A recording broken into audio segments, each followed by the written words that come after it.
There's nothing like a good meal and a good holiday show amid sparkling Christmas decorations to get you into the holiday spirit. We're going behind the scenes at the Carolina Opry Christmas Show with Jordan Gilmore Watkins, the daughter of founder Calvin Gilmore, and sharing what it's like to experience this holiday variety show complete with Dreamer the horse, a champion fiddler, and the All That clogging group who clogged their way to fame on NBC's America's Got Talent. We'll sit down with Jordan to share what you can expect from this holiday extravaganza. We've got the 30-foot tree in the lobby. The amount of Christmas lights and ribbon and ornaments that we go through is pretty amazing. And also with chef Heidi Vukov, who's been baking at the beach since 1995. She has a number of restaurants that are a stone's throw away from the theater, making them a great pairing for your complete family-friendly entertainment outing at the beach. It's the Travels with Darley podcast, where we take you on location for an immersive travel adventure. You'll hear the sounds to transport you on these adventures and more, just like on my long-running Emmy Award-nominated PBS and streaming series, Travels with Darley. So let's get to it. Let's go to Myrtle Beach.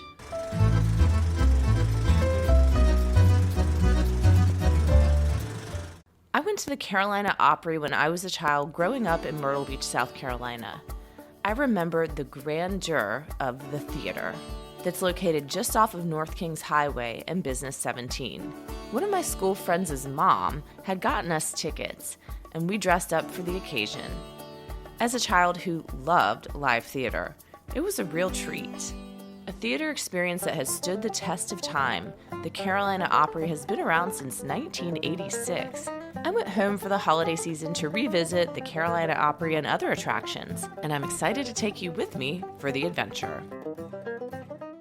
Seating up to 2,000 people, the Carolina Opry Theater was decked out for the holidays on my recent visit to see the Carolina Opry Christmas Show. We start gradually on the decorations in the lobby. It does take a long time, probably the beginning of October. We will start sneaking in things. All those trees that go above the box office, we will put in a little bit early. We put up a few displays. That's Jordan Gilmore Watkins, the daughter of the great Calvin Gilmore, who founded the Carolina Opry. I met her in the theater the day after I was able to see the show to conduct this podcast interview. It's usually around October 26th we do our last show. And as soon as that show is over, even that night, everybody, they're coming in, they're hauling in boxes, and we've got cranes and all kinds of things to help lift us up. The lobby and the outside of the theater is alight during the holidays with decorations. I wore a green blouse and navy blue corduroys so I could make sure I could get my good holiday photos in front of the massive tree in the lobby. The smell of movie-style popcorn filled the air. Big, beautiful glass balls on over 35 Christmas trees, 75 wreaths, 5 miles of tree lighting wire. Now, I saw the Carolina Opry as a child, but I didn't really know the complete history, so Jordan's shedding light on it and this iconic Myrtle Beach area production. We created the theater market here in 1986 when my dad opened the first live theater in Myrtle Beach.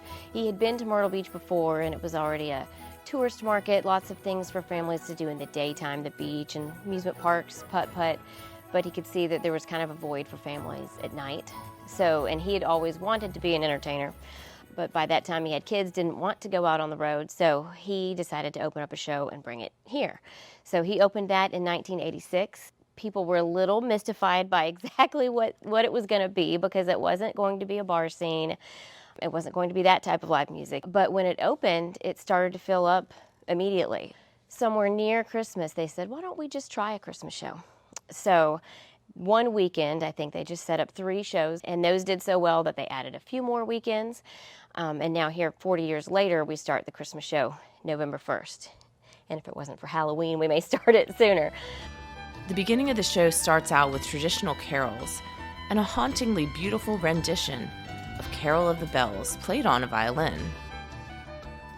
Now we have a cast of over 35 musicians, singers, dancers, 2,000-seat theater, lots of lighting, special effects, so a lot of changes over the years. How has it stood the test of time? I think part of it is because it is such a small family business behind everything. So Calvin Gilmore's here every night. When he's not here, he's watching remotely, but he's here every night watching the show, making sure things are perfect, especially this Christmas show, they start working on it months in advance. So I think that's a lot of it, is somebody here that is really taking care into every, single performance. And it's also the talent, because he searches far and wide. He just knows good talent, and he wants only the best talent up on the stage. So every instrument, vocalist, from every small detail to the people that you see more, he wants to make sure, everything's perfect, so everybody is, the best at what they do.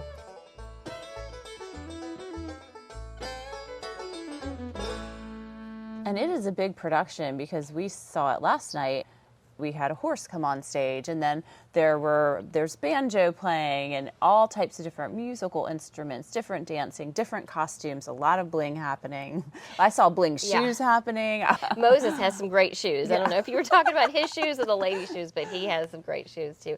But it's a big production, and he also has just a great way of knowing timing and show flow, that he can move you so seamlessly from large production numbers to very intimate bluegrass numbers to dance numbers. How does the Christmas show differ from the regular show? It's the same cast, so you'll see a lot of the same variety. The regular show is, also a great variety of big numbers, small numbers. At Christmas time, of course, there's just a little something special that comes together. More of the songs that people hear every single year and want to hear again every single year. What is your favorite aspect of the show, of the Christmas show? Some of my favorite stuff goes back to the very intimate, classic Christmas carols. Silent Night and, some of those that you just have to really have great vocals to be able to do something so quiet and so beautiful, and our instrumentals are just so spot on that I think those are some of my favorite parts. So many aspects to a live show that have stood the test of time. Now, though it wasn't part of the main show, the well-buttered popcorn is also a recommendation of mine if you're headed to the Carolina Opry. That is, if you aren't too full from your pre-theater meal. Now, let me tell you about that. Hook and Barrel is a popular restaurant to pair with a trip to the Carolina Opry, and it's just 1 block away from the theater. I went over to Hook and Barrel on another evening to dine with friends and was able to arrange a sit-down with busy chef Heidi Vukov. Chef Heidi has a restaurant mecca where you can have breakfast, lunch, dinner, and drive-through coffee, all in one area. I did just that, having breakfast one morning at her bakery restaurant, Croissants Bistro and Bakery, grabbing coffee at Coffee and Cream Cabana, and then having dinner at Hook and Barrel. Cheers. But before my dinner, I sat down over appetizers and a cocktail with Chef Heidi. Before we even got started, we played the name game. Okay. Small world. Yeah. Well, who's the other person? I grew up in Myrtle Beach, so of course I know lots of people, and many of my friends still live at the beach. Chef Heidi and I seem to have some friends in common, and they happen to be coming to meet me at her restaurant tonight for dinner. As we started our cheers with a pink cherry-colored cocktail, I knew we'd be having a fun night. So this is our hibiscus cosmopolitan. What is inside of it is a flower that is a hibiscus flower, and we get the buds and we cook them in a simple syrup basically, and they turn into a candy. And they're almost like a gummy fruit, like a gummy bear. One of my favorite vices, the gummy bear. Thank you. And in a cocktail. And the oysters out of Heidi is a take on a Rockefeller. They have sambuca in it, which actually cooks off, but it still leaves that residual licorice flavor, just a hint of it. And you should try them. Those look amazing. I could smell the sambuca when they came out. You feel free to try one with me. Sure. Other standouts at Chef Heidi's Hook and Barrel menu for appetizers include bomber shrimp and bourbon bacon. A little bacon. Really nice and crisp with the breading on the little breading on the outside. Or is that just bacon I'm tasting? I think you're tasting bacon. I love it. Definitely recommending the oysters a la Heidi, but also interested in how Hook and Barrel promotes sustainability. Our restaurant is the first restaurant that was built in South Carolina using no gas. We also don't have any microwaves. So all of our cooking is high performance induction, and we have these ovens that are kind of like supercharged ovens. What was the story behind why you decided to do this? When I built this property, it was in 2017, and I wanted to make a difference in the community and try and be as sustainable as we possibly could. So when I bought the lot, it was filled with longleaf pine trees, and we cut down the pine trees, and we had the pine trees milled, and then we had them planed. They sat out for 6 months and dried out, and in the interiors of Hook and Barrel, that's all the wood that's on the inside. Oh, that's so cool. Yeah. So a lot of time and care that went into even just creating and building this. Yes, yeah. And all of our plateware at Hook and Barrel and none of it's breakable. It's all either wood or metal, or even these really cool melamine plates, which they've just come so far ahead of everybody. And we also serve wine on tap. And initially we had 8 wines on tap, and within a couple of months it took off like such a hit, and people just loved that. So we now have 16 wines on tap. We still have a bottle list. Our wines by the glass are all on tap, so what that means is there aren't bottles to get rid of. We basically send the kegs back to the vineyards, and they clean them out and they refill them, and so there's no waste. So really forward thinking in the design, but also the implementation and kind of the everyday use of what's happening here. Right. And then as far as our food sourcing, we're really careful about where we source our food. We're in South Carolina, so we can get a lot of vegetables, in season. When we can, we get them locally. Our fish, some of our fish can be caught locally. We're a seafood restaurant, so people are going to want to see things on the menu like scallops and like lobster, and we don't have those off the coast of South Carolina. But there are plenty of fish that lives right off of our coast that we're able to serve. So sustainable with the food, sustainable with the design, and even the energy efficiency. Right, yeah. And that's also part of the usage of the induction cooking, because they're fairly energy efficient. And you're connected with this Hook and Barrel, and then connected to croissants. Yeah, I opened up croissants in 1995. We're going to be celebrating our 30th year in March. And then last year, I bought the lot next door, thinking that I was going to use it for parking. And I thought, well, I should probably put a revenue center over there. So I built a homemade ice cream shop and a drive-through coffee shop. Wow. Yeah. So you can do breakfast, lunch, dinner, dessert, everything here. Your coffee time, your tea time. And we make everything on premise. So we roast our own coffee beans. We bake all of the breads in-house. We bake all of the desserts in-house. So when you sit down and have dinner, make sure you get one of the desserts with the ice cream. Hook and Barrel is a fish and wine house, but they do have steak, chicken, and pork on the menu.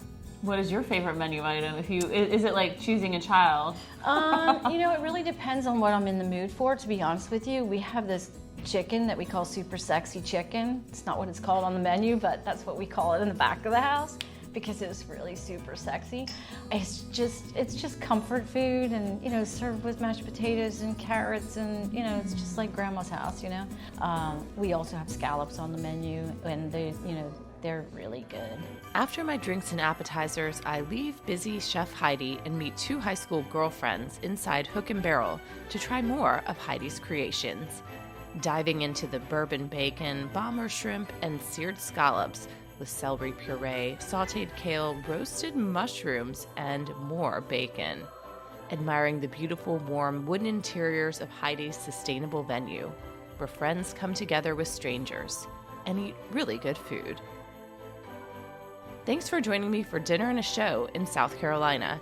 Stay tuned for my next podcast, taking you to Myrtle Beach and the Grand Strand for more holiday adventures. And if you missed a previous podcast, head back to the beach to Brook Green Gardens, the Gay Dolphin, a brewery, and beyond for more winter fun. It's the Travels with Darley podcast, where by traveling to locations with locals, we learn a lot and eat really well too. Happy holidays!